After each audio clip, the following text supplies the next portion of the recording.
नमस्कार दोस्तों, स्वागत है आपका हमारे YouTube channel SSC GK classes पर। आज की इस वीडियो में हम जानेंगे एसएससी जीडी की परीक्षा के लिए 20 ऐसे महत्वपूर्ण जीके जीएस के प्रश्न जो आपकी तैयारी को बेहतर बनाएंगे। तो इस वीडियो को अंत तक ज़रूर देखें और अगर ये वीडियो आप सभी को पसंद आए तो वीडियो को लाइक और शेयर करना ना भूलें। तो चलिए बढ़ते हैं क्वेश्चन की तरफ। क्वेश्चन नंबर 1 है, भारत के संविधान के अनुसार एक राज्यपाल की नियुक्ति, है ना, यहाँ पे डैश होनी चाहिए, रिक्त स्थान डैश की जा सकती है। तो इसका राइट आंसर हो जाएगा ऑप्शन नंबर सी, 2 या 2 से अधिक राज्यों के लिए की जा सकती है। यानी एक राज्यपाल की नियुक्ति 2 राज्यों के लिए किया जा सकता है। और ये जो है संविधान के 7वें संशोधन में, 7वें संशोधन जो कि 1956 में किया गया था, है ना, उसमें ये जो है लागू कर दिया गया था। और इससे पहले जो है एक राज्य के लिए एक ही राज्यपाल नियुक्त किया गया करने की जो है व्यवस्था की गई थी, जो कि अनुच्छेद अनुच्छेद 153 में जो है इसका चर्चा किया गया है। फिर हम बात करें राज्यपाल की नियुक्ति की, तो राज्यपाल की नियुक्ति कौन करता है? तो राज्यपाल की नियुक्ति राष्ट्रपति द्वारा किया जाता है, राष्ट्रपति। अगर हम बात करें यहाँ पे राष्ट्रपति सॉरी क्या कहते हैं राज्यपाल की कार्यकाल का, तो इसका कार्यकाल कितने वर्षों का होता है? तो 5 वर्षों का होता है। अगर हम बात करें राज्यपाल की योग्यता की, तो योग्यता के लिए भारत का नागरिक होना चाहिए, भारत का नागरिक होना चाहिए। और आयु की बात करें तो आयु कितनी होनी चाहिए? 35 वर्ष आयु होना चाहिए। क्वेश्चन नंबर 2 है कि शतरंज के आविष्कार का श्रेय किसे जाता है? तो इसका राइट आंसर हो जाएगा ऑप्शन नंबर बी, भारत। अगर हम बात करें यहाँ पे शतरंज की उत्पत्ति की, तो इसकी उत्पत्ति जो है मौर्य साम्राज्य के दौरान, सॉरी गुप्त साम्राज्य के, ना, गुप्त गुप्त साम्राज्य के दौरान हुआ था, 6ठी शताब्दी में, सॉरी ईस्वी में जो है 6ठी शताब्दी में इसका जो है उत्पत्ति हुआ था गुप्त साम्राज्य के दौरान। पहले इसका नाम जो है वो चतुरंग था, है ना, चतुरंग। पहले जो शतरंज वर्तमान में शतरंज के नाम से जाना जाता है, तो 6ठी शताब्दी में जब इसकी उत्पत्ति हुई तो इसका नाम रखा गया था चतुरंग। क्वेश्चन नंबर 3 है, केंद्रीय वित्त मंत्री निर्मला सीतारमण ने उच्च मूल्य वाले बागवानी फसलों के लिए रोग मुक्त और गुणवत्तापूर्ण रोपण सामग्री की उपलब्धता को बढ़ावा देने के लिए डैश के परिव्यय के साथ आत्मनिर्भर स्वच्छ संयंत्र कार्यक्रम की घोषणा की। इसका राइट आंसर है ऑप्शन नंबर डी होगा, यहाँ पे टाइपिंग एरर है। 2200 करोड़ रुपए, 2200 करोड़ रुपए के परिव्यय के साथ जो है इस कार्यक्रम की घोषणा की है। क्वेश्चन नंबर 4 है कि मौर्य साम्राज्य के पतन से गुप्त साम्राज्य के उदय तक की अवधि द्वितीय शताब्दी ईसा पूर्व से तीसरी शताब्दी ईस्वी तक, तीसरी शताब्दी ईस्वी तक को भारतीय इतिहास में डैश काल के रूप में जाना जाता है। तो इसका राइट आंसर है ऑप्शन नंबर सी, उत्तर मौर्य काल के नाम से जाना जाता है। अगर हम बात करें यहाँ पे मौर्य साम्राज्य की स्थापना की, कि इसकी स्थापना जो है चंद्रगुप्त मौर्य द्वारा किया गया था, चंद्रगुप्त मौर्य 322 ईसा पूर्व, 322 ईसा पूर्व में इसकी स्थापना की गई थी। अगर हम बात करें गुप्त वंश की स्थापना की,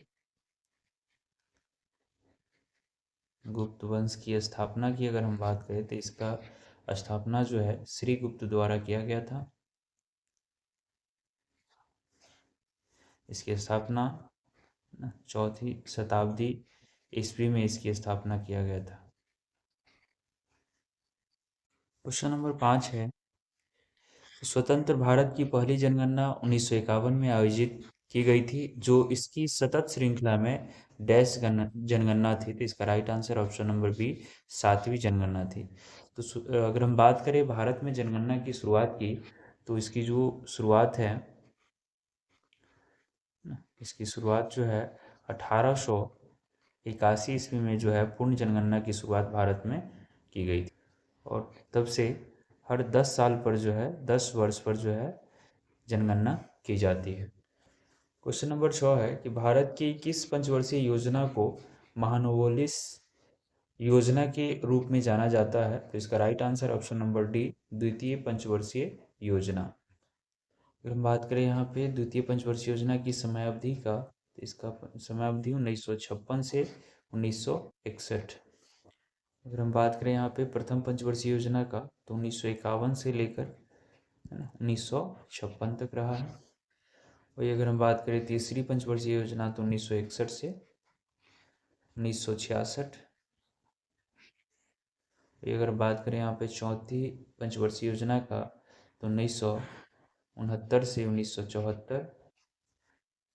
क्वेश्चन नंबर 7 है, डूबे राइनर के त्रिकों के लिए निम्नलिखित में से कौन सा कथन सत्य है? तो पहला कथन है हमारा कि त्रिक परमाणु द्रव्यमान के क्रम में थे, ये बिल्कुल सही है। दूसरा कथन है कि मध्य तत्व का परमाणु द्रव्यमान अन्य दो तत्वों के परमाणु द्रव्यमान का लगभग औसत था, तो ये भी जो है बिल्कुल सही है ये कथन।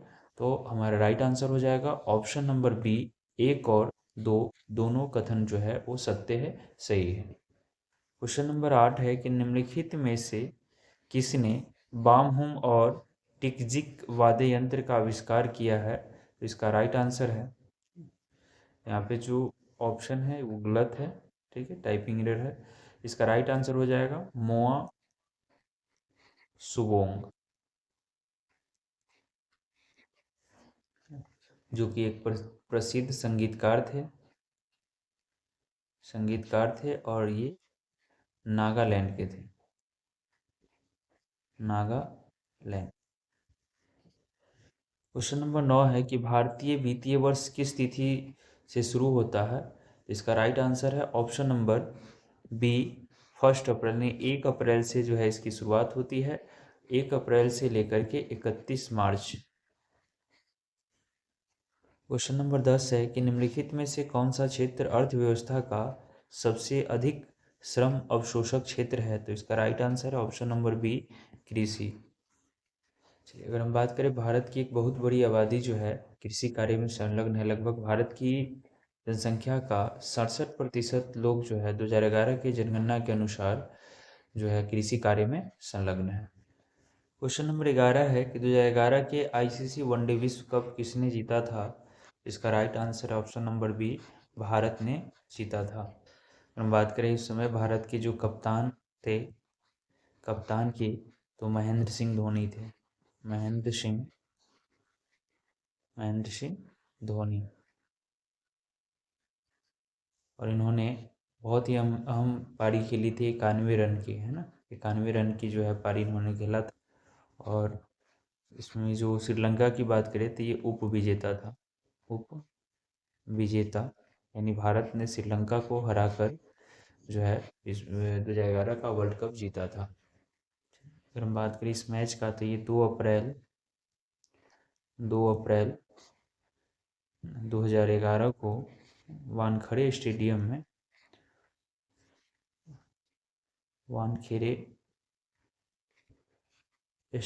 में खेला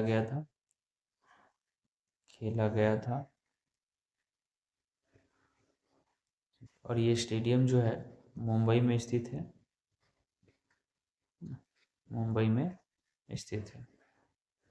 क्वेश्चन नंबर 12 है कि भारत में पंचवर्षीय योजना के दौरान चल रही योजना की अवधि क्या थी? इसका राइट आंसर है ऑप्शन नंबर सी 1978 से 1980।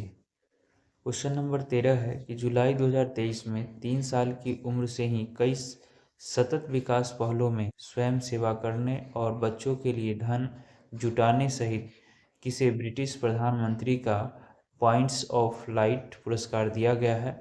इसका राइट आंसर है option number D, moksha Roy को दिया गया है। अगर हम बात करें पॉइंट्स ऑफ लाइट पुरस्कार की स्थापना की, तो इसकी जो स्थापना है अमेरिकी राष्ट्रपति जॉर्ज डब्ल्यू बुश के द्वारा जो है इसकी स्थापना किया गया था 1990 में। 1990 ईस्वी में इसकी स्थापना की गई। क्वेश्चन नंबर 14 है, 2018 में मणिपुरी नृत्य के लिए संगीत नाटक अकादमी पुरस्कार किस भारतीय नर्तक ने जीता? तो इसका राइट आंसर है ऑप्शन नंबर ए, अखम लक्ष्मी देवी। अखम लक्ष्मी देवी ने जीता था। अगर हम बात करें यहाँ पे संगीत नाटक अकादमी पुरस्कार की स्थापना की, तो इसकी स्थापना जो है 1952 ईस्वी में किया गया था। 1952 में किया गया था। हम बात करें यहाँ पे डॉक्टर अरुणा मोहिती का संबंध किस नृत्य से है? इसका राइट आंसर हो जाएगा ओडिसी, है ना। ओडिसी नृत्य से इसका संबंध रहा है और इन्हें भी जो है 2018 में ही जो है संगीत नाटक अकादमी पुरस्कार से सम्मानित किया गया है। वही अगर हम बात करें गोपिका वर्मा का, तो इनका जो संबंध है मोहिनी अट्टम से है। मोहिनी अट्टम से जो है इनका संबंध रहा है। वही अगर हम बात करें श्रूपा सेन की, तो इनका जो है श्रूपा सेन का भी संबंध जो है ओडिसी से ही रहा है, ओडिसी नृत्य से ही रहा है। क्वेश्चन नंबर 15 है कि क्रिकेट में LBW का क्या अर्थ है? इसका राइट आंसर है ऑप्शन नंबर बी हो जाएगा, leg before wicket. Leg before wicket इसका राइट आंसर है। इसमें जो बल्लेबाज है, जो गेंद है उसको स्टंप से टकराने के लिए अगर पैर का इस्तेमाल करता है तो उसे LBW के तहत जो है उसे आउट करार दिया जाएगा। क्वेश्चन नंबर 16 है कि निम्नलिखित में से कौन सा भारतीय संविधान में उल्लेखित मौलिक अधिकारों में से एक नहीं है? तो इसका राइट आंसर है ऑप्शन नंबर ए, शोषण का अधिकार, है ना। शोषण का जो अधिकार है मौलिक अधिकार में शामिल नहीं है। अगर बात करें यहाँ पे कि शोषण के विरुद्ध अधिकार, है ना, क्या है? शोषण के विरुद्ध अधिकार, शोषण के विरुद्ध अधिकार।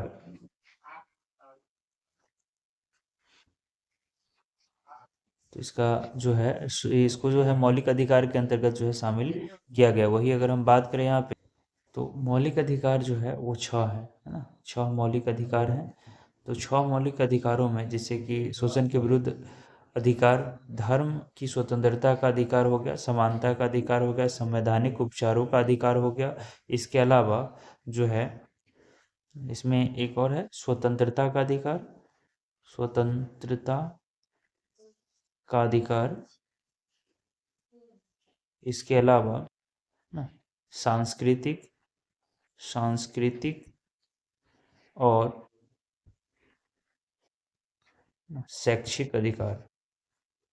शैक्षिक अधिकार, ये जो है 6 मौलिक अधिकार है। क्वेश्चन नंबर 17 है कि निम्नलिखित में से किस राज्य में विशु त्योहार मनाया जाता है? तो इसका राइट आंसर है ऑप्शन नंबर डी, केरल में मनाया जाता है। क्वेश्चन नंबर 18 है कि निम्नलिखित में से कौन सा असम का नृत्य रूप है? तो इसका राइट आंसर है ऑप्शन नंबर सी, बिहू जो है असम का नृत्य रूप है। वही अगर हम बात करें घूमर का, तो ये राजस्थान का है,